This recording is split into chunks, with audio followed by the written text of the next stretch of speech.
Hello friends, welcome back everyone and welcome to my channel. Friends, आज मैं लेकर आया हूँ मुगल काल का सुदृढ़ीकरण और यहाँ से अकबर का ये युग का स्टार्ट होता है फ्रेंड्स।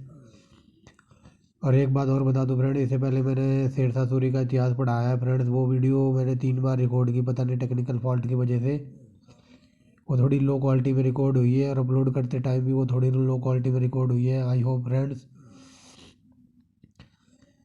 आपने वो वीडियो देखी होगी। तो फ्रेंड्स, अगर जिसने नहीं देखी वो देख ले, बट थोड़ा मैनेज कर ले, उसमें क्वालिटी का थोड़ा इश्यू है।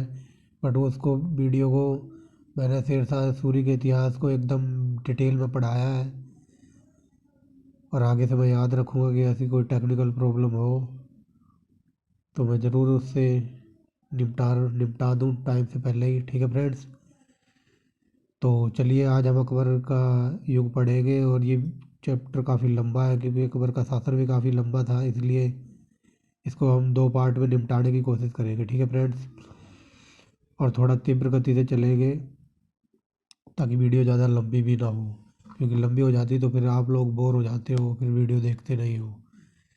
ठीक है फ्रेंड्स, तो चलिए वीडियो स्टार्ट करते हैं।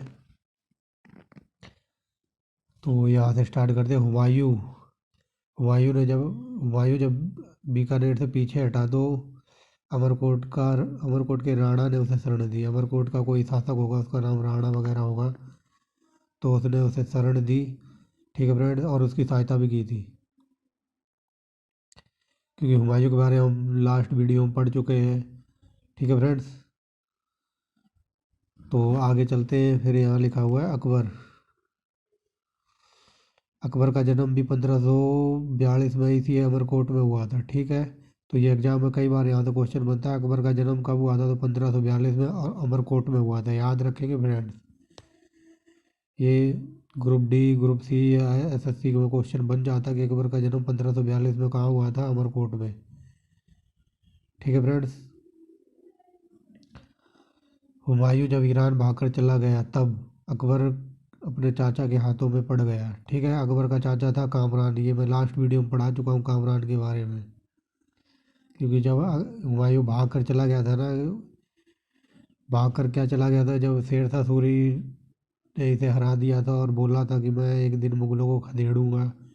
तो ये हमारे पिछले वीडियो की कहानी मैंने जो बताई थी वीडियो शुरू होने से पहले, ये वही की लाइन है। ठीक है फ्रेंड, कि हुमायूं ईरान चला गया था। तो ठीक है, अकबर अपने चाचा के पास, अपने चाचा के घर या अपने चाचा के हाथों पड़ जाता है और उसका चाचा उसे अच्छी तरीके से लालन पालन करता है और उसे पालता है। वही लिखा हुआ है फ्रेंड, उसने उसके साथ अच्छा सलूक किया। ठीक है फ्रेंड्स, लेकिन जब यहाँ हुमायूं की मृत्यु हुई जब हुमायूं की मृत्यु हुई तब अकबर कालानौर में था। ये क्वेश्चन कई बार पूछा गया है फ्रेंड्स, कि जब हुमायूं की मृत्यु हुई तो अकबर कहाँ था, कालानौर में था, लेकिन जब उसका राज्याभिषेक भी हुआ है तब भी वो कालानौर में ही था। याद रखेंगे फ्रेंड्स, ये क्वेश्चन कई बार यहाँ से पूछा गया है। तो देखो फ्रेंड, हुमायूं की जब मृत्यु हुई तब अकबर कालानौर पंजाब में था और वहीं से अफगान विद्रोहियों के खिलाफ कार्रवाई का नेतृत्व कर रहा था। ठीक है फ्रेंड्स, 1556 में 13 वर्ष और 4 माह की छोटी सी आयु में कालानौर में उसका राज्याभिषेक हुआ। देखो फ्रेंड्स, ये आ गई ना वो लाइन। तो फ्रेंड्स, यहाँ से एग्जामों में क्वेश्चन बनते हैं और कई तो ऐसे जो यूपीएससी और पीसीएस में क्वेश्चन बनते हैं वो यही एकदम डीप में से फैक्ट उठाते हैं। अब चलते हैं नेक्स्ट पैरे पे। ठीक है फ्रेंड्स, अब उसका राज्याभिषेक हो गया है, अब मतलब उसका प्रारंभिक दौर चल रहा है। तो यहाँ मैंने लिखा है अकबर के प्रारंभिक दौर में। ये देखो यहाँ पेंसिल से लिखा है अकबर के प्रारंभिक दौर में। फिर यहाँ आ जाइए फ्रेंड, ये लिखा है तीन सूर प्रतिस्पर्धी अभी भी क्षितिज पर मंडरा रहे थे। ठीक है फ्रेंड्स, तो इसको मैं थोड़ा सिंपल वे में बता दूं अगर आपको, कि जब अकबर का राज जब से हुआ था ना, तो उसके ऐसे सोच लो कि उसके 3 दुश्मन थे और वो भी अभी भी उसके सर पे ही मंडरा रहे थे, छत्तीस पे मंडरा रहे थे ना, यानी कि उसके सर पर मंडरा रहे थे। ठीक है फ्रेंड्स, आई होप आप समझ गए होंगे। अब नेक्स्ट चलते हैं हुमायूं ने जब इसे सिकंदर को हराया था ना, तो वही लिखा है मैंने, हुमायूं से हारा हुआ सिकंदर पंजाब के उत्तरी पूर्वी किनारे पर अदली या आदिल शाह, ये देखो फ्रेंड लिखा है अदली या आदिल शाह मिर्ज़ापुर के पास चुनार में और बंगाल के क्षेत्र इब्राहिम लोदी के अधीन थे। ठीक है फ्रेंड्स, मैंने आपको 3 जगह के नाम बताया। ये क्या कहते हैं, पंजाब का उत्तरी पूर्वी किनारे ये सिकंदर का कब्जा था इस क्षेत्र पर। और आदिल शाह का मिर्ज़ापुर के पास चुनार पर कब्जा था, और बंगाल का क्षेत्र इब्राहिम के अधीन था। ठीक है फ्रेंड्स, इस लाइन का ये मतलब है। अब चलते हैं आगे। ठीक है फ्रेंड्स, अब देखिए आगे से यहाँ से। लेकिन लेकिन युवराज अकबर के शिक्षक तथा हुमायूं के प्रतिष्ठावान और प्रिय अधिकारी बैरम खान आ गया फ्रेंड्स। बैरम खान ने स्थिति को संभाला। ठीक है फ्रेंड्स, क्योंकि हुमायूं मर चुका है। हुमायूं के दरबार में ये प्रतिष्ठावान और प्रिय अधिकारी था हुमायूं का बैरम खान। इसने अपनी मतलब सारी स्थिति को, सारी कंडीशन को संभाला। खाना की पदवी धारण करके वह मुख्य अधिकारी बना और मुगल सेनाओं को एकजुट किया। ठीक है फ्रेंड्स, क्योंकि अकबर छोटा है, हुमायूं भी मर चुका है, तो यही मतलब लीडिंग फ्रॉम द फ्रंट कर रहा है। ठीक है फ्रेंड्स, क्या कहते हैं, खाना की पदवी धारण करके वह मुख्य अधिकारी बना और मुगल सेनाओं को एकजुट किया। देख लो फ्रेंड्स। ठीक है फ्रेंड्स, ये पेंसिल से मैंने मार्क किया हुआ है जो भी इंपॉर्टेंट मेन पॉइंट है। ऐसे तो बहुत कुछ इसमें लिखा हुआ है, बट वो हमारे काम का नहीं है। अब एकत्रित किया, उसके बाद ये लिखा है हेमू। हेमू को आदिल शाह ने विक्रमादित्य की उपाधि दी। ठीक है फ्रेंड्स, आदिल शाह वही है जो ऊपर हम पढ़ के आए हैं। ये देखो यहाँ लिखा है ना, आदिल शाह ने चुनार के पास घेरा डाल रखा था, तो ये वही है आदिल शाह। इसने मतलब हेमू को आदिल शाह ने विक्रमादित्य की उपाधि देकर वजीर बनाया और उसे मुगलों को बाहर निकालने का काम सौंपा। इसने मतलब हेमू को ये कहा कि भाई तुझे विक्रमादित्य की उपाधि दे दी, वजीर बना दिया, और इसको काम दिया गया कि हम मुगलों को यहाँ से बाहर निकालना है। ठीक है फ्रेंड्स, और जो विक्रमादित्य की ये उपाधि दी थी ना, ये बस एक उपाधि थी, और यही उपाधि बाद में अकबर ने अपने हिंदू हकीमों को दी। ठीक है फ्रेंड्स, तो याद रखेंगे फ्रेंड्स, क्वेश्चन यहाँ से ऐसे बन सकता है कि अकबर ने अपने हिंदू हकीमों को कौन सी उपाधि दी थी, तो वो विक्रमादित्य की उपाधि दी थी फ्रेंड्स, याद रखेंगे। ठीक है, अब ये हेमू और इनके मुगलों के बीच में लड़ाई होती है। एक तीखी लड़ाई में हेमू ने दिल्ली के पास मुगलों को हराया और नगर पर अधिकार कर लिया। अकबर अभी छोटा है। ठीक है फ्रेंड्स, तो इसने मतलब मुगलों को हराया और दिल्ली पर अधिकार कर लिया। परिस्थिति से निपटने के लिए बैरम खान ने दिल्ली की ओर कूच किया। यहाँ से उसके बाद यहाँ ये लिखा है दिल्ली की ओर कूच किया। ठीक है फ्रेंड्स, मुगलों और हेमू के नेतृत्व में अफगान सेना के बीच एक बार फिर से पानीपत में 5 नवंबर 1556 को जंग हुई। ठीक है फ्रेंड, मैंने सिर्फ वही मार्क किया है जो हमारे एग्ज़ाम से रिलेटेड है और पेपर के लिए इम्पोर्टेंट है। बाकी इसमें तो ये चलता ही रहता है, ये पता नहीं और भी बहुत कुछ लिखा है मैंने जो एकदम कंप्लीट सेंटेंस बनाने के लिए बीच बीच में से मार्क किया है। ठीक है फ्रेंड्स,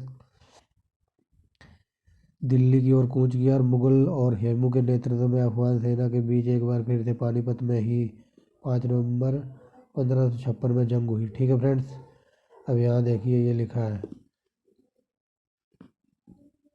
इसमें हेमू की हार हुई और उसे मार डाला गया। ठीक है फ्रेंड्स, यहाँ से मैंने पेंसिल से लिखा है, इसमें हेमू की हार हुई और उसे मार डाला गया। यहाँ तक समझ गए होंगे फ्रेंड्स। अब चलते हैं जो मेन पार्ट है इसका, जो आरंभिक चरण है, अमीरों और कुलीनों के मध्य टकराव। ठीक है फ्रेंड्स, तो अब चलते हैं। बैरम खान ने लगभग 4 वर्षों तक साम्राज्य की बागडोर संभाली, या ये कह लो कि क्या कहते हैं, बैरम खान के हाथों में 4 वर्ष तक साम्राज्य की बागडोर रही। इस काल में उसने अमीरों पर पूरा नियंत्रण रखा था और साम्राज्य का विस्तार काबुल से लेकर जौनपुर और पश्चिम में अजमेर तक किया। ठीक है फ्रेंड्स, समझ गए हुए ऊपर वाले पैरे की लाइन कि अकबर छोटा था और तभी यही मतलब नेतृत्व कर रहा था पूरे साम्राज्य का। ठीक है friends, leading from the front.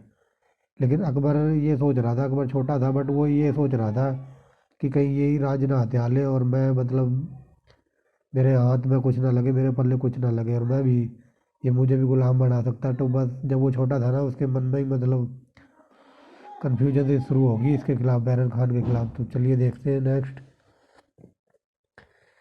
यहाँ से देखते हैं जैसे अकबर बड़ा होता गया उसके बैरम खान के साथ मतभेद बढ़ते गए। ठीक है फ्रेंड्स, जैसे मैंने अभी बताया कि वो छोटा था, वो सोचता था कि कहीं यही ना हत्या ले सब कुछ और मेरे हाथ में कुछ ना लगे। तो यही उसके जैसे जैसे वो बड़ा हुआ तो उसके बैरम खान के खिलाफ कन्फ्यूजन बढ़ती गई। ठीक है फ्रेंड्स, ये पहली लाइन होगी इस पैरे की। दूसरी लाइन यहाँ से, इसी बीच अकबर ने शिकार का बहाना करके आगरा से दिल्ली पहुँच गया। ठीक है फ्रेंड्स, अकबर ने बहाना बनाया कि मैं शिकार पे जा रहा हूँ, लेकिन वो शिकार के बहाने आगरा से दिल्ली पहुँच गया। उसने दिल्ली से एक फरमान जारी करके बैरम खान को उसके पद से हटाया। मतलब वहाँ जाके उसने फरमान जारी कर दिया कि उसे वो पद से हटा दिया। और सभी अमीर अमीर थे ना जिस पे बैरम खान ने नियंत्रण कर रखा था, हमने ऊपर पढ़ा था यहाँ, तो उन अमीरों को कहा कि मेरे पास आओ और मेरी सत्ता स्वीकार करो, मेरी अधीनता स्वीकार करो। ठीक है फ्रेंड्स, इसके बाद बैरम खान ने भी विद्रोह कर दिया। ये देखो लिखा है मैंने, बैरम खान के विद्रोह ने, यहाँ लिखा है फ्रेंड, बैरम खान के विद्रोह ने लगभग 6 महीने तक राज्य को उलझाए रखा। मतलब इसने विद्रोह कर दिया और 6 महीने तक ऐसे ही गर्मा गर्मी उलझा उलझी चलती रही। लेकिन अंत में ना बैरम खान ने समर्पण कर दिया, क्योंकि ये समझ गया कि वो अकबर नहीं मानेगा। लेकिन अंत में बैरम खान ने समर्पण के लिए मजबूर हो गया। ठीक है फ्रेंड, ये देखिए अंत में बैरम खान समर्पण के लिए मजबूर हो गया।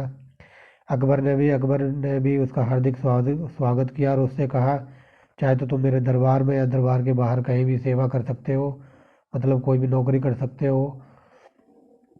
और उसने कहा या तो तुम मक्का चले जाओ। ठीक है फ्रेंड्स, ये देखिए, सेवा करने का अथवा मक्का चले जाने का विकल्प दिया। ठीक है फ्रेंड्स, लेकिन बैरम खान बहुत ही सीधा साधा था। बैरम खान ने भी ना मक्का जाने का फैसला किया।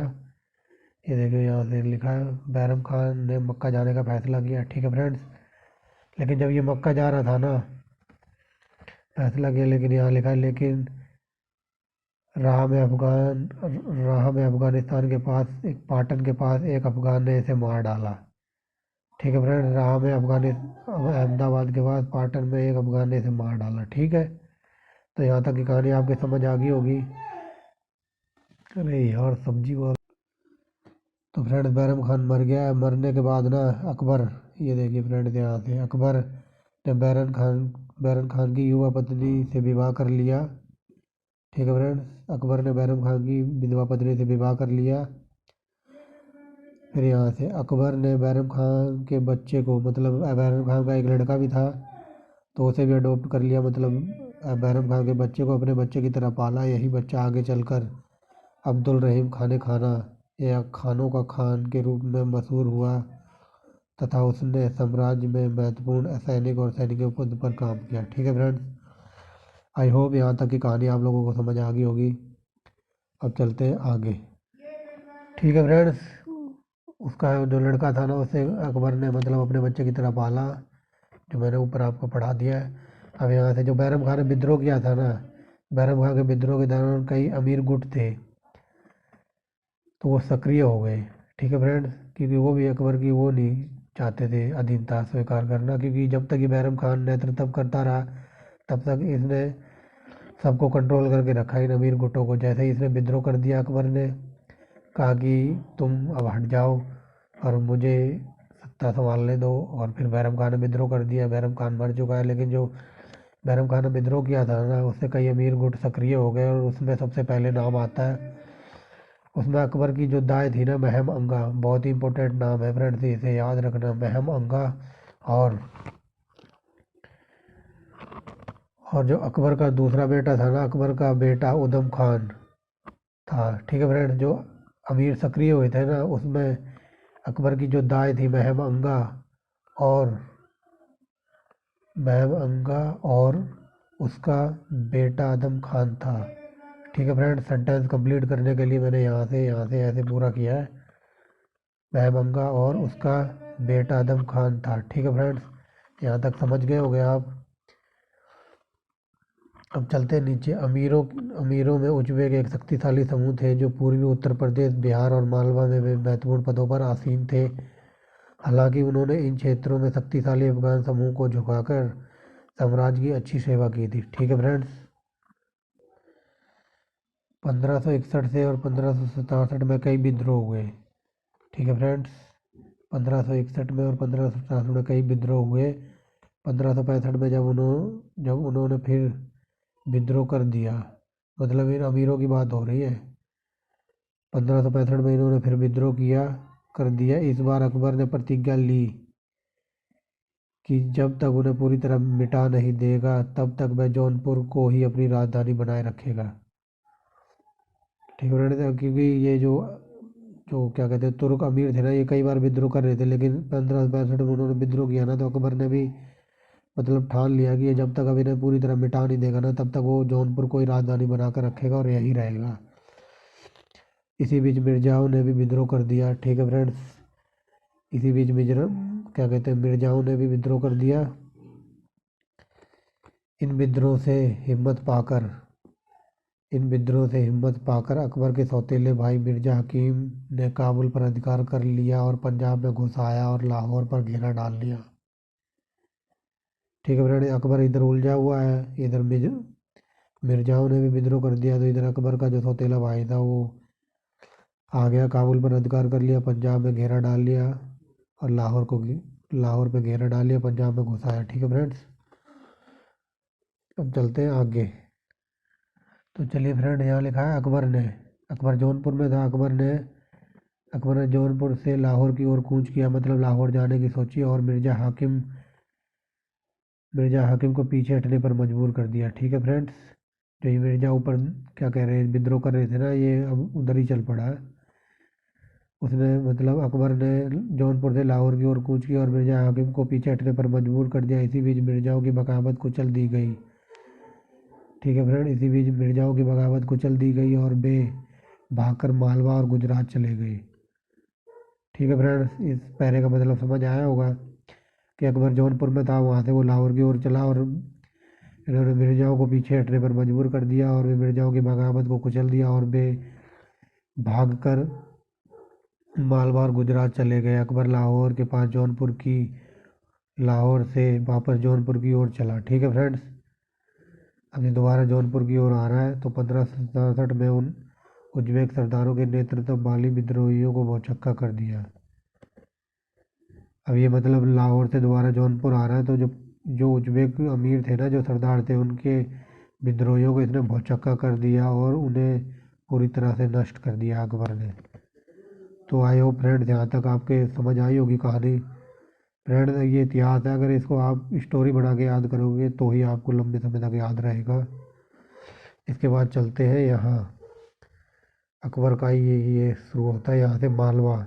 मालवा विजय बोलते थे साम्राज्य का आरंभिक प्रसार मालवा, क्योंकि ये मालवा में छिप गए थे ना, जाके ऊपर में भी पढ़ा है मैंने। ये देखो, ये भाग कर गुजरात चले गए और मालवा जाकर छिप गए, तो अब ये मालवा की तरफ चलता है। ठीक है फ्रेंड्स, तो चलते हैं। अजमेर के अलावा एक और महत्वपूर्ण विजय मालवा की थी। तो अब ये मालवा की तरफ चल रहा है, तो यही लिखा है कि अजमेर के अलावा एक और महत्वपूर्ण विजय मालवा की थी। मालवा पर बाज बहादुर नामक एक युवा का शासक राज्य था। मतलब मालवा पर ये बाज बहादुर नाम का कोई युवा व्यक्ति था, वो राज्य कर रहा था। ठीक है, तो इसकी एक खास बात थी, वो यही लिखी हुई है, संगीत प्रवीणता और काव्य पटुता। बाज बहादुर और रूपमती की प्रेम कहानियाँ जगत प्रसिद्ध थी। ठीक है फ्रेंड, मतलब ये बाज बहादुर था, ये मतलब गाता आता था, गवैया होगा कोई, और इसकी कोई फ्रेंड होगी, इसकी कोई रानी वगैरह होगी जिसका नाम रूपमती था। तो यही लिखा हुआ है फ्रेंड्स, ये देखो, संगीत प्रवीणता और काव्य पटुता, बाज बहादुर और रूपमती की प्रेम कथाएं जगत प्रसिद्ध थी। ठीक है फ्रेंड, रूपमती अपने सौंदर्य के लिए तथा अपने संगीत के लिए और काव्य के लिए प्रसिद्ध थी। ठीक है फ्रेंड्स, तो आई होप आप समझ गए होंगे। मालवा मालवा के खिलाफ मुहिम का नेतृत्व अकबर की दाई महमंगा के बेटे अदम खान ने किया। बाज बहादुर 1561 तक पूरी तरह हारा, मतलब बाज बहादुर पूरी तरह हार गया, और जो इसकी रानी थी ना रूपमती, वो भी पकड़ी गई। ठीक है फ्रेंड्स, तो क्वेश्चन यहाँ से ये बन सकता है कि जो मालवा की लड़ाई थी ना, उसमें नेतृत्व किसने किया था? उसने महमंगा के बेटे उदम खान ने किया था अकबर की तरफ से। ठीक है, तो बाज बहादुर 1561 में पूरी तरह हारा, और जो इसकी रानी थी रूपमती भी पकड़ी गई। उसने इसकी रानी ने उसने हैरम में हैरम में ये लिखा हुआ उसने हैरम में जाने की अपेक्षा आत्महत्या कर ली। हैरम फ्रेंड्स वो होता है जहाँ पर राजाओं की बहुत सारी रानियाँ रखी जाती हैं। ठीक है फ्रेंड्स, खूबसूरत रानियाँ जहाँ पर राजाओं के लिए रखी जाती हैं तो उसे हैरम कहते हैं। तो उसने वहाँ जाने से मना कर दिया और उसने आत्महत्या कर ली। ठीक है, उधम खान, जो उधम खां की क्रूरताओं के कारण क्रूरताओं के कारण मालवा में प्रतिक्रिया शुरू हुई। ठीक है फ्रेंड्स, कि ये ज़्यादा ही उधम खान जो इसकी मैबंगा का वो बेटा था, ये ज़्यादा ही क्रूरता के कारण मालवा में प्रतिक्रिया शुरू हुई, जिसके फलस्वरूप बाज बहादुर मालवा को दोबारा हासिल करने में सफल रहा। ठीक है फ्रेंड, मतलब इसने ज़्यादा ही कुछ कर रहा होगा नौटंकी वगैरह, तो इससे मतलब इसको बाज बहादुर को दोबारा मौका मिल गया, उसने दोबारा मालवा को जीत लिया। इसके बाद अकबर ने मालवा के खिलाफ एक और मुहिम भेजी। तब अकबर ने एक और मुहिम भेजी, मालवा के खिलाफ बाज बहादुर को भागना पड़ा। ठीक है फ्रेंड, इसने दोबारा जीत लिया था इसे उधम खां से, लेकिन फिर अकबर ने फिर एक बार मालवा में मुहिम भेजी, बाज बहादुर को भागना पड़ा। अंत में भाग भाग कर वो छिप गया, लेकिन अंत में ना वो अकबर के दरबार में आया। ये लिखा है अंत अकबर के दरबार में आया और उसे एक मुगल मनसबदार अकबर ने बना दिया। ये देखो यहाँ लिखा है भागना पड़ा। वह कुछ दिन तक मेवाड़ के राणा की शरण में रहा। उसके इलाके में इधर उधर भटकने के बाद, ये हमारे एग्जाम से इम्पोर्टेंट नहीं है, जो मैन है उसे भागना पड़ा। फिर अंत में वो अकबर के दरबार में आया और मुगल मनसबदार बना दिया अकबर ने, उसे अपने दरबार में नौकरी दे दी। ठीक है फ्रेंड्स, अब नेक्स्ट जो राज्य है, मालवा पढ़ लिया। मालवा के बाद हम पढ़ेंगे गढ़कटंका राज्य। अब पढ़ेंगे हम गढ़कटंका राज्य। ये राज्य था गढ़कटंका। ठीक है फ्रेंड्स, ये मैंने मार्क किया हुआ है। तो फ्रेंड्स इस राज्य के बारे में पढ़ेंगे। इस देखो ये लिखा है ना, राज्य में नर्मदा इस राज्य में नर्मदा की वादी तथा आधुनिक मध्य प्रदेश के उत्तरी भाग शामिल थे। ठीक है फ्रेंड्स, अब दिखाई दे रहा होगा आपको। एक बार और रिपीट कर देते हैं। इस राज्य में नर्मदा की वादी और आधुनिक मध्य प्रदेश का उत्तरी भाग शामिल था, जो जो अमनदास नामक व्यक्ति के कब्जे में था। ठीक है फ्रेंड्स, कहीं भी किसी स्टेट में चले जाओ, कोई ना कोई बंदा वहाँ जरूर होता है जो अमनदास नामक व्यक्ति के कब्जे में था, जिसने रायसेन को जीतने में गुजरात के शासक मोहम्मद शाह की मदद की थी, बहादुर शाह की मदद की थी, सॉरी फ्रेंड्स, जिसने गुजरात के शासक बहादुर शाह को जीतने में मदद की थी और महासंग्राम की उपाधि पाई थी। इसकी बात हो रही है अमनदास की फ्रेंड्स। देखो अमनदास नामक व्यक्ति के कब्जे में था। इस अमनदास ने ना रायसेन को जीतने में गुजरात का जो शासक था बहादुर शाह, उसकी मदद की थी और संग्राम शाह की उपाधि पाई थी। ठीक है फ्रेंड्स, गढ़कटंका राज्य में अनेक गोंड और राजपूत रजवाड़े शामिल थे। यह गोंडों द्वारा स्थापित सबसे शक्तिशाली राज्य था। ठीक है फ्रेंड्स, आगे बढ़ते हैं। संग्राम शाह ने महोबा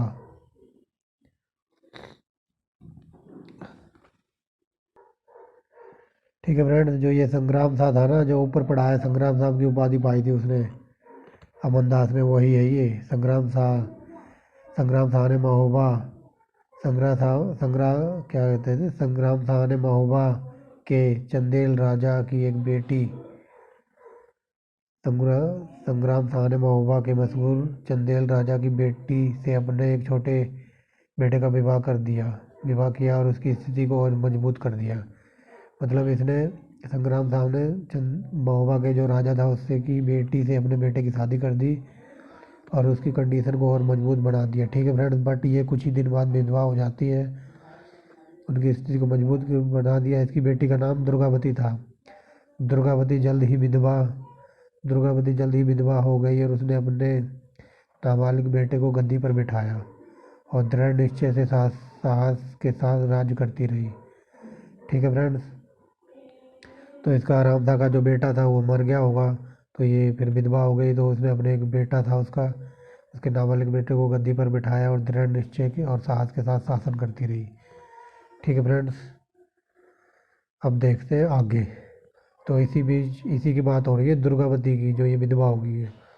इसी बीच रानी की बेपनाह दौलत और सुंदरता की कहानी सुनकर इलाहाबाद के मुगल सूबेदार आसिफ जहाँ की कामुकता जाग उठी। उसकी खूबसूरती को देखकर उसकी तरफ अट्रैक्ट हुआ उसकी दौलत को देखकर अट्रैक्ट हुआ। ठीक है फ्रेंड्स, तो वो आ जाता है। तो फिर रानी के पास एक छोटी सी सेना ही थी या रह गई थी, ये आप ऐसे लिखना, रानी के पास एक छोटी ही सेना थी। वह बहादुरी से लड़ी, लड़ाई को हारा हुआ और अपने को पकड़ा जाने के खतरे में जानकर उसने स्वयं को खंजर मार लिया। मतलब उसने स्वयं ही आत्महत्या कर ली। ठीक है फ्रेंड्स, तो यहाँ तो रानी का एंड हो जाता है। अब चलते हैं नीचे। अब ये दूसरा राज आ गया गढ़कटंगा के बाद चित्तौड़। ठीक है फ्रेंड्स, याद रखेंगे, ये चित्तौड़ पढ़ेंगे अब हम। अगले 10 वर्ष तक अकबर ने राजस्थान के अधिकांश हिस्सों पर अधिकार कर लिया तथा गुजरात और बंगाल को भी जीत लिया। ठीक है फ्रेंड्स, अब आगे चलते हैं। यहाँ अब ये चित्तौड़ में आ गया है। तो जो ये क्या कहते हैं, यह जो चित्तौड़ का किला था ना, यह आपराज्य राजपूत दुर्ग था। ठीक है फ्रेंड, जो चित्तौड़ का किला था या चित्तौड़ राज्य था, यह अपराज्य राजपूत, ये राजपूत यहाँ आएगा अपराज्य दुर्ग के बीच में। ये मैंने लगाया हुआ है, देखो, यह अपराज्य राजपूत दुर्ग था। और यहाँ देखिए, और ठीक है फ्रेंड्स, और मध्य राजस्थान की कुंजी माना जाता था। ठीक है फ्रेंड्स, राजस्थान की कुंजी माना जाता था। आगरा से गुजरात का सबसे छोटा रास्ता उसी के नियंत्रण में आता था। मतलब इसके चित्तौड़ के नियंत्रण में ही आता था आगरा और गुजरात में जाने का रास्ता। ठीक है फ्रेंड्स, तो आगे चलते हैं।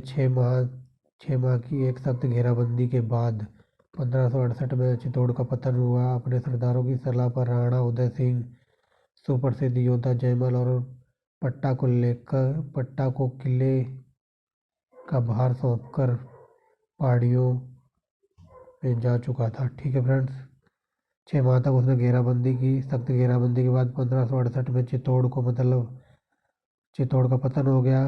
तो यहाँ का जो सरदार था ना, राणा उदय सिंह, अपने योद्धाओं जयमल और पट्टा को किले का भार सौंपकर पहाड़ियों में जा चुका था। ठीक है फ्रेंड्स, अब चलते हैं आगे। यह पहला और अंतिम अवसर था जहाँ अकबर ने ऐसी तबाही मचाई थी। मतलब इसमें अकबर ने बहुत तबाही मचाई थी चित्तौड़ में। ठीक है फ्रेंड्स, सूरबीर जयमल और पट्टा के सम्मान में अकबर ने आगरा के किले के मुख्य द्वार के बाहर हाथियों पर सवार इन 2 वीरों की पाषाण मूर्तियां लगाने का आदेश दिया। तो मतलब इसके जो 2 ये थे ना, जयमल और पट्टा, ये बहुत ही बहादुरी से अकबर के साथ लड़े होंगे। तो अकबर इनकी बहादुरी को देखकर खुश हुआ। तो इसने मतलब अपने जो आगरे के किले के बाहर बाहर हाथियों पर सवार इन 2 वीर पुरुषों की या वीर योद्धाओं की 2 मूर्तियों लगाने का आदेश दिया। ठीक है फ्रेंड्स, चित्तौड़ के बाद रणथंभौर जीता गया। ठीक है फ्रेंड्स, चित्तौड़ के बाद रणथंभौर जीता गया। जोधपुर पहले ही जीता जा चुका था। इन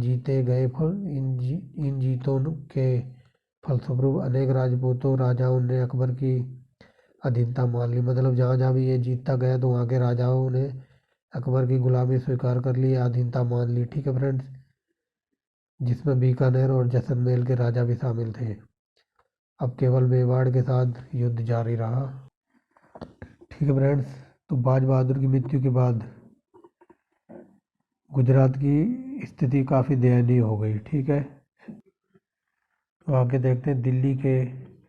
दिल्ली के पास अपने विद्रोह में असफलताओं के बाद मिर्जाओं ने गुजरात में शरण ली।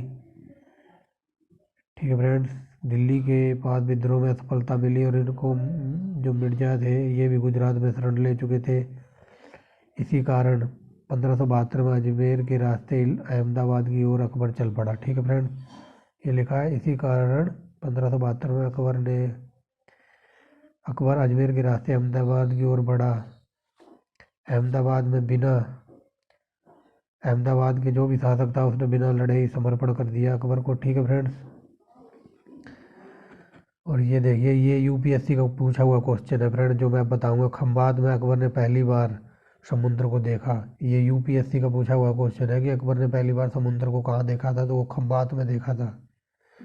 हो सकता है फ्रेंड्स आप लोगों ने कहीं ने पहली बार सुना हो कि अकबर ने कभी समुद्र को भी देखा था।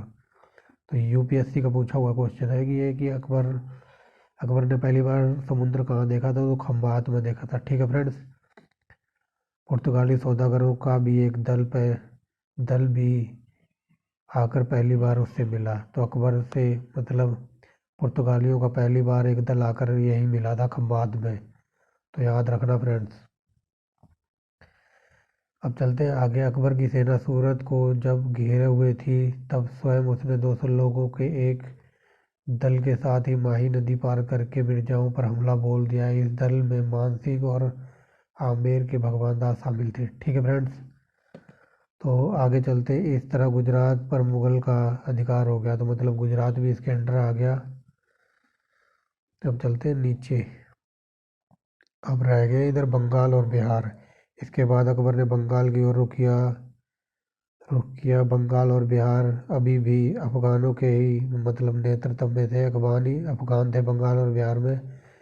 उन्होंने फिर अकबर ने उन्होंने उड़ीसा को विरोध कर उसके शासक को मार डाला, लेकिन मुगलों से उनकी नाराजगी न मोल लेने के लिए अफगान शासक ने औपचारिक रूप से स्वयं को सुल्तान घोषित नहीं किया और अकबर के नाम के खुतबा पढ़वाया। अफगानों से आपसी झगड़ों और नए शासक दाऊद खां की स्वतंत्रता की घोषणा ने अकबर को मनचाहा बहाना दे दिया। ठीक है फ्रेंड्स। तो मैं बता देता हूँ इसका मेन पॉइंट क्या है। अकबर मतलब गुजरात और बंगाल उधर क्या कहते हैं बंगाल और बिहार की तरफ चला, जहाँ पर अभी मतलब अफगान रहते थे, अफगानों के अंडर में थे। अफगानों ने मतलब उड़ीसा के शासक को मार डाला और उस पर भी कब्जा कर लिया। फिर इसके बाद मुग़ल आ जाते हैं। तो ये मुग़ल थे मतलब मुग़लों की डर की वजह से ना इसने मतलब खुलकर अपनी मतलब सत्ता में अपने खुद को सुल्तान घोषित नहीं किया था और अकबर के नाम के खुतबे वगैरह पढ़वाए। ठीक है फ्रेंड्स। अब चलते हैं आगे नेक्स्ट पेज पे। तो यहाँ है अकबर ने पहले पटना पर अधिकार करके बिहार को मुग़ल संचार व्यवस्था का सुरक्षित बना लिया। ठीक है, पहले इसने पटना पर अधिकार किया और मुग़ल संचार व्यवस्था को सुरक्षित बना दिया। फिर खान खाना मुहिम खान, फिर एक बंदा था खान खाना मुनीम खान नाम को मुहिम का भार सौंपकर आगरा लौट आया। ठीक है फ्रेंड्स। इसने खान खाना नाम का कोई बंदा था, उसे मतलब मुनीम खान का मुहिम का भार सौंप कर ये आगरा आ गया। इसके बाद ये लिखा है प्रथम बार, या आप इसे ऐसे पढ़ लेना, मुगल सेना ने बंगाल पर हमले के बाद प्रथम बार, या इसे ऐसे पढ़ना, मुगल सेना ने प्रथम बार बंगाल पर हमला किया। या डायरेक्ट आप ऐसे पढ़ लेना कि मुगल सेना ने बंगाल पर हमले के बाद दाऊद शांति संधि की मांग करके मजबूर हो गया।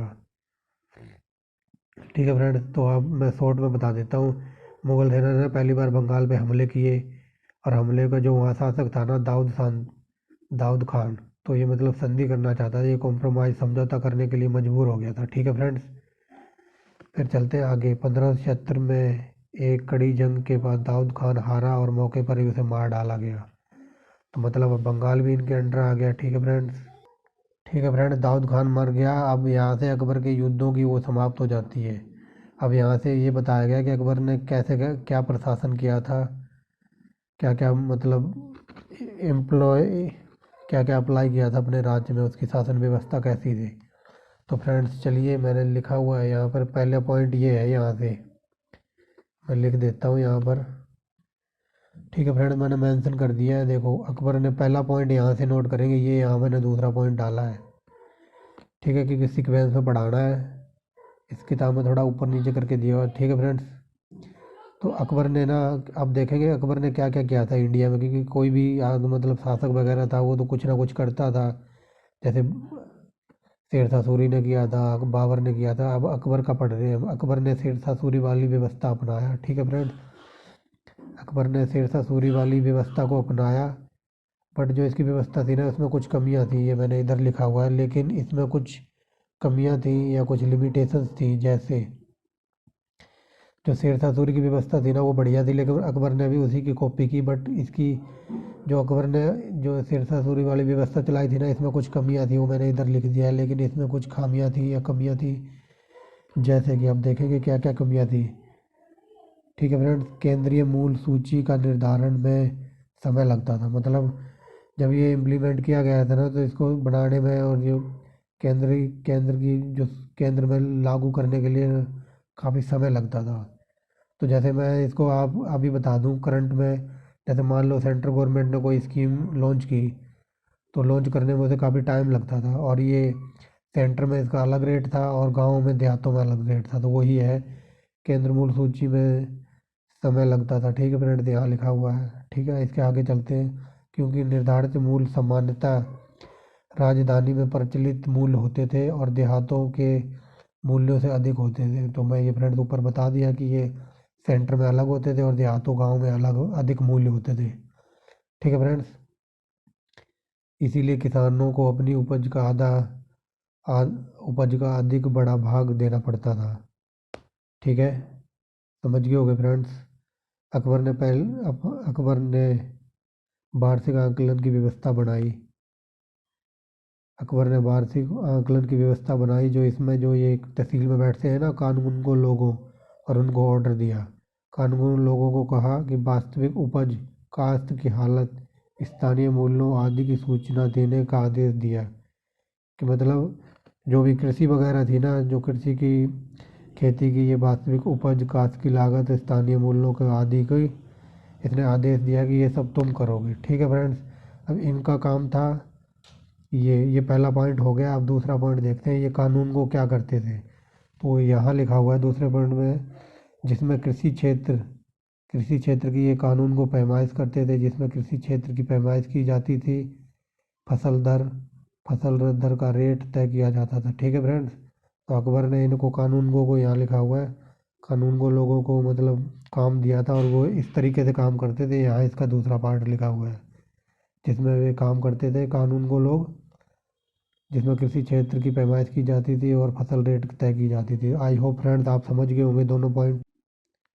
अब देखते हैं गुजरात से वापसी के बाद 1573 में अकबर ने मालगुजारी व्यवस्था पर स्वयं ध्यान दिया। पूरे पूरे भारत में करोड़ी कहलाने वाले अधिकारी नियुक्त किए गए।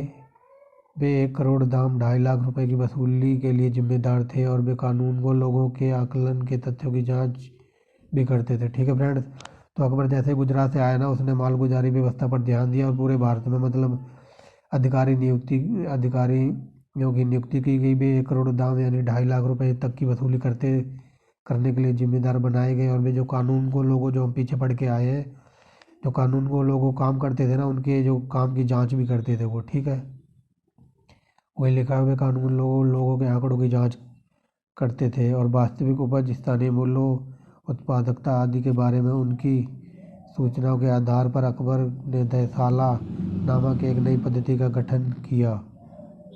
ठीक है फ्रेंड्स, ये बहुत इंपॉर्टेंट है और बहुत एग्जाम में पूछी गई है कि दहसाला की पद्धति अकबर किसने स्टार्ट की थी। वो अकबर ने स्टार्ट की थी, लेकिन पीसीएस वगैरह में ये थोड़ा डीप में जाके पूछ लेता कि दहसाला पद्धति में क्या होता था। तो वो देखते हैं फ्रेंड्स। दहसाला पद्धति का गठन किया है। इस व्यवस्था में ना पिछले 10 सालों के विभिन्न फसलों के औसत उपज और उनके मूल्यों का हिसाब किताब होता था फ्रेंड्स। ठीक है, तो दहसाला पद्धति में यही होता था, मान लो 10 साल पहले की जो भी औसत फसल थी ना, उसका मूल्यों का हिसाब किताब होता था। ठीक है, औसत उपज का 1/3 भाग राज्य का हिस्सा तय किया गया, लेकिन राज्य की मांग नकद के रूप में पेश की जाती थी। ठीक है फ्रेंड्स, आगे चलते हैं। एक और सुधार किया गया। न सिर्फ स्थानीय लोगों का हिसाब रखा जाने लगा, बल्कि जैसे जैसे उत्पादकता प्रगणों और मालगुजारों को अलग अलग हलके में सूचीबद्ध किया गया, इस तरह किसानों ने अब स्थानीय उत्पादकता और स्थानीय मूल्यों के आधार पर मालगुजारी देने की अपेक्षा की जाने लगी। ठीक है फ्रेंड्स, और नेक्स्ट है, बांस के डंडों में लोहे के छल्ले लगाकर किसानों की बोई गई जमीन का क्षेत्रफल नाप लिया जाता था। ठीक है फ्रेंड्स, याद रखें क्वेश्चन ऐसे बन सकता है कि अकबर के टाइम में पैमाइश का क्या, कैसे पैमाइश होती थी। तो वो बांस के डंडों पर लोहे के छल्ले लगाकर पैमाइश की जाती थी, ये लिखा हुआ है फ्रेंड्स। इसके बाद अकबर ने बहुत ही अच्छे काम किए, जैसे कि सूखा आदि, जैसे बाढ़, सूखा के कारण फसल बर्बाद होने पर किसान को मालगुजारी में रियायत दी जाती थी। मतलब उसे मतलब थोड़ा थोड़ा माफ़ कर दिया जाता था। ठीक है फ्रेंड्स, रियायत दी जाती थी। पैमाइश की इस प्रणाली और इस पर आधारित आकलन को जब्ती प्रणाली कहते थे। ठीक है फ्रेंड्स, जब्ती प्रणाली इसे ही कोई कहते थे। अकबर ने इस व्यवस्था को लाहौर से इलाहाबाद के क्षेत्र तथा मालवा और गुजरात में लागू किया। दसाला पद्धति इसी जब्ती प्रणाली का सुधरा हुआ रूप था। मतलब जो ये जब्ती प्रणाली थी ना, इसमें थोड़ी कुछ कमियां थी, तो इसकी वजह से दसाला प्रणाली चलाई गई थी। ठीक है फ्रेंड्स, आगे चलते हैं। सबसे आम और संभवतः सबसे पुरानी व्यवस्था बटाई और गल्ला बख्शी था। इस व्यवस्था में फसल को किसान और राज्य के बीच निश्चित अनुपात में बांट दिया जाता था। फ्रेंड्स, ये तो आप लोगों ने सुना ही होगा। आज भी कई गाँव में देहात में चलता है कि बटाई पे ले लो खेती। मान लो तुम्हारी मेरे खेत और तुम्हारी मेहनत जो भी कुछ उगेगा, जैसे गेहूँ उगे तो आधे आधे बांट लिए जाएंगे, या 60-40 कर लेंगे, या 70-30 कर लेंगे। ठीक है फ्रेंड्स, पानी मेरा और मतलब बिजली तुम्हारी, मतलब बीज मेरे और क्या कहते हैं खाद तुम्हारी, ऐसे हो जाता था फ्रेंड्स। तो वो आज भी देखा जाता है गाँव में कई जगह। ठीक है फ्रेंड्स, तो जिनके खेत होते थे और वो जो बटाई पे लेते थे, कई बार 50-50 हो जाता था, आधा आधा जो भी होगा, कई बार 40-60 हो जाता था। तो ऐसे थी ये। ठीक है फ्रेंड्स, नेक्स्ट है अकबर के समय एक व्यापक रूप से तीसरी व्यवस्था सनक भी मतलब बनाई थी इसने। अकबर के समय व्यापक रूप से प्रचलित तीसरी व्यवस्था सनक की थी। इसमें एक किसान अतीत में जो राशि दे रहा था, उसी के आधार पर उसके लिए दे राशि का काम चलाऊ हिसाब लगाया जाता था। मान लो आप कोई किसान मान लो 500 रुपये दे रहा है, तो उसी के मतलब इस व्यवस्था में ना उसी के आसपास मतलब 450 या 450 ऐसा ही कुछ करके काम चलाऊ हिसाब लगा लिया जाता था कि क्या राशि देगा वो। ठीक है फ्रेंड्स, इसे कनकूत या आकलन भी कहा जाता था इस प्रणाली को। ठीक है फ्रेंड्स, नेक्स्ट चलते हैं। हर साल जुताई करने वाली भूमि को पोजल कहते थे। वेरी वेरी मोस्ट इम्पोर्टेंट, ये यूपीपीसीएस के कई बार पूछा हुआ है कि मुगल काल में जो जुताई हुई भूमि को क्या कहते थे, उसे पोजल कहते थे। इसी प्रकार खेती, ये क्या लिखा हुआ है, जब इस पर खेती नहीं होती थी तो इसे परती कहलाते थे। अगेन वेरी मोस्ट इम्पोर्टेंट, मतलब जो जुताई होती थी, खेती जिस पर करते थे, जुताई को पोजल कहते थे। जिस पर खेती नहीं होती थी उसे परती कहते थे। फ्रेंड्स, ये पीसीएस और यूपीएससी की मोस्ट इम्पोर्टेंट टर्में हैं। परती जमीन पर जब तक खेती होती थी तो जो पोजल और माल गुजारी देनी पड़ती थी। मतलब जब तक आप खेती कर रहे हो तब तक उस पर मतलब माल गुजारी या कर्ज वगैरह देना पड़ता था। ठीक है, 2 या 3 साल से परती भूमि को चांचड़ कहा जाता था। मतलब जिस पर खेती नहीं होती थी, जो खाली जो भूमि पड़ी है 2-3 साल से, उसे चांचड़ कहते थे। फ्रेंड्स, ये बहुत ही इंपॉर्टेंट टर्म है, आप इन्हें याद रखना। तथा इससे अधिक समय वाली भूमि को बंजर कहते थे। मान लो 3-4 साल से भूमि पड़ी, उस पर खेती नहीं हो रही, उसे चांचल कहते हैं। और जो 3-4 साल से ज़्यादा मतलब उसे बंजर कह देते थे। तो आप समझ गए इस पॉइंट को। ठीक है फ्रेंड्स, बहुत ही इंपॉर्टेंट टर्म थी ये। औसत उपज, अब आगे बढ़ते हैं। औसत उपज पर जमीन की उत्पादकता के हिसाब को यह कम से कम और ज़्यादा हो सकता था। फ्रेंड्स, जैसी आपकी फसल होगी उसी हिसाब से आपको आपको उत्पादकता के हिसाब से यह कम और ज़्यादा हो सकती है। मान लो आपकी फसल अच्छी होगी तो आपको थोड़ा अच्छा लगान देना पड़ेगा, यही था। ठीक है फ्रेंड्स, उस लगान देना पड़ता था। अगर मान लो आपकी फसल ख़राब होगी तो आपसे थोड़ा कम लिया जाएगा। इस प्रकार राजस्थान के रेतीले और सिंध के मालगुजारी 1/4 होती थी। ठीक है फ्रेंड्स, 1/4 होती थी। कश्मीर में केसर वाले क्षेत्र में पैदावार की आधी मांग होती थी। ये नोट्स में लिख दिया मैंने। जो कश्मीर के जो केसर उत्पाद होता था ना, उसमें आधी मांग होती थी। ठीक है फ्रेंड्स, नेक्स्ट चलते हैं क्योंकि वीडियो बहुत लंबी होगी, थोड़ा स्पीड में चलते हैं। अकबर ने जो अमीर किसान थे ना, अकबर ने अमीलों को, जो अमील थे ना, जो इनसे मतलब मालगुजारी वसूलते थे, जो अकबर ने अमीलों को किसान के साथ पिता के समान व्यवहार करने का आदेश दिया। जरूरत के समय किसानों को बीज, औजारी, मवेशी आदि के लिए वह ऋण भी देता था। मैंने ये देखो वही लिखा है, तकाबी के रूप में धन देता था। तो ये अभी यहाँ से जो हरियाणा पीसीएस का पेपर हुआ था, यहाँ से ये क्वेश्चन पूछा गया था कि मुगल काल में जो ऋण दिया जाता था, मतलब कर्ज दिया जाता था, उसे क्या कहते हैं, उसे तकाबी कहते थे फ्रेंड्स। ठीक है फ्रेंड्स, तो मतलब वो किसानों को कर्ज वगैरह देता था कि जाओ तुम औजार खरीद लो, भेड़ बकरियाँ मतलब पशु खरीद लो, और आसान किस्तों पर वापस लेता था। ठीक है फ्रेंड्स, नीचे कुछ है नहीं हमारे लिए। अब पढ़ते हैं फ्रेंड्स मनसबदारी प्रथा, कि अकबर ने मनसबदारी प्रथा में क्या क्या किया था। तो अकबर ने अमीर वर्गों को अपनी अकबर ने अमीर वर्गों को और अपनी सेना को मनसबदारी व्यवस्था के सहारे संगठित किया। ठीक है फ्रेंड्स, तो यहाँ से है अकबर ने अमीर वर्ग और अपनी सेना को मनसबदारी व्यवस्था के सहारे, ये संगठित है ना, यहाँ आएगा संगठित किया, सहारे ऊपर से संगठित यहाँ आ जाएगा, ये किया यहाँ लिखा हुआ फ्रेंड्स। ठीक है, समझ गए होगे, संगठित किया। इस व्यवस्था में हर अधिकारी को एक मनसब श्रेणी दिया जाता था और सबसे कम मनसब 10 और सबसे अधिक 5,000 था। ठीक है फ्रेंड्स, ये इनके वेतन की बात हो रही है। फिर जो अधिकारी थे ना, उनको वेतन दिया जाता था, उसे मनसब कहते थे। तो ठीक है, सबसे कम वेतन वाला, सबसे कम मनसब 10 था और सबसे अधिक 5,000 रुपये था। ठीक है फ्रेंड्स, नेक्स्ट, अकबरी के अंतिम दौर में ऊंचे मनसब को 5,000 से बढ़ाकर 7,000 कर दिया। मतलब किसी का वेतन 5,000 रहा होगा तो अब 7,000 हो चुका था। ठीक है फ्रेंड्स, और साम्राज्य के 2 मुख्य कुलीनों अर्थात मिर्जा अजीज कोका और राजा मान सिंह को 7,000 का मनसब दिया जाता था। मतलब ये 2 थे इनके, मिर्जा अजीज और राजा मान सिंह को 7,000 वेतन दिया जाता था, उस टाइम अकबर देता था। ठीक है फ्रेंड्स, 40वें साल 1594-95 में मनसबदारों को 2 भाग में बांट दिया गया। मतलब जो इनकी सैलरी थी उनको 2 भागों में बांट दिया गया। मतलब मनसबों को 2 भाग में बांट दिया गया, गया जात और सवार। ठीक है फ्रेंड्स, तो 2 भाग ये थे, गया जात और सवार। जात शब्द का अर्थ व्यक्तिगत है। जात शब्द का अर्थ व्यक्तिगत है, इसमें व्यक्ति के निजी पद और उसे दे वेतन को निश्चित किया जाता था। सवार से संकेत मिलता था कि एक व्यक्ति को कितने घोड़े रखने हैं। जिस व्यक्ति से उतने ही सवार रखने की आशा की जाती थी, उतना ही उसको जात का मनसब मिलता था। मतलब जो ये क्या कहते हैं, गया जात था ना, तो जात तो एक व्यक्ति का था, लेकिन जो ये संकेत था ना, संकेत सवार, तो दूसरा था ना ये सवार से संकेत मिलता था कि जो एक व्यक्ति था वो जितने घोड़े रखता था ना, उसी को घोड़े के हिसाब से उसको वेतन दिया जाता था। वही फ्रेंड्स लिखा है कि जिस व्यक्ति को उतने ही सवार रखने की आशा होती थी, उतना ही उसे जात मनसब मिलता था। नीचे देखते हैं फ्रेंड्स, अमीरों द्वारा भर्ती किए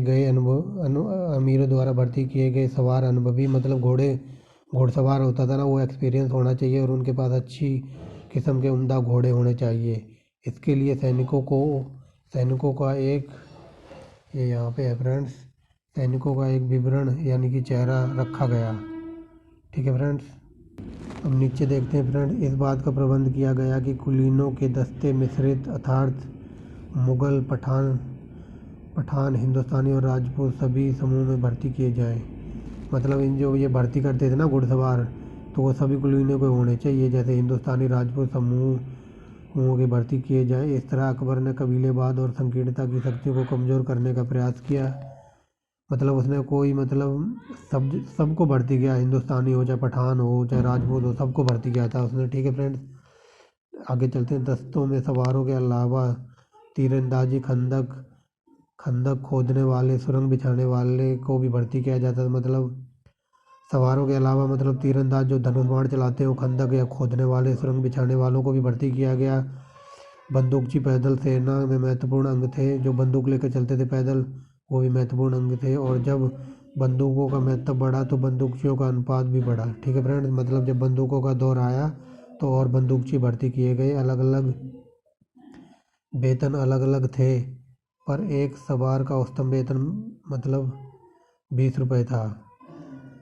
वेतन अलग अलग थे, बट एक सवार का औसतन वेतन लगभग 20 रुपये था। ईरानियों और तुरानियों और राजपूतों और हिंदुस्तानी मुसलमानों से अधिक वेतन पाते थे। मतलब ईरानी और तुरानी को, मतलब जो ईरानी तुरानी इसकी सेना में थे ना, उन्हें राजपूतों, हिंदुस्तानी और भारतीय मुसलमानों से अधिक वेतन मिलता था। फ्रेंड्स, यही लिखा हुआ है यहाँ इस लाइन में। हम नीचे चलते हैं। जो ये मनसबदारी व्यवस्था का जन्म संभवतः चंगेज खान से जोड़ा जा सकता है। चंगेज खान जब हम पढ़ेंगे तब देखेंगे इसे भी। मनसबदारी व्यवस्था का जन्म चंगेज खान से जोड़ा जा सकता है। ठीक है फ्रेंड्स, अब देखते हैं आगे। 500 जात से नीचे पैदल वालों को मनसबदार, 500 से 2,500 तक वालों को अमीर और 2,500 से अधिक वालों को अमीर उम्दा या अमीर आजम कहा जाता था। कभी कभी इन तीनों श्रेणियों के लिए एक शब्द प्रयोग होता था, उसे मनसबदार कहते थे। फ्रेंड ठीक है, समझ गए होगे। मैं शॉर्ट में बता देता हूँ। जिनका मतलब 500 तक वेतन मिलता था ना, उन्हें मनसबदार कहते थे। 500 से और 2500 बीच में जिन लोगों को वेतन मिलता था उनको अमीर कहते थे। और 2500 से अधिक जिनको वेतन मिलता था ना, उन्हें अमीर उम्दा या अमीर आजम कहा जाता था। और कभी कभी इन तीनों लोगों को ही मनसबदार कह दिया जाता था। ये यही लिखा है फ्रेंड्स।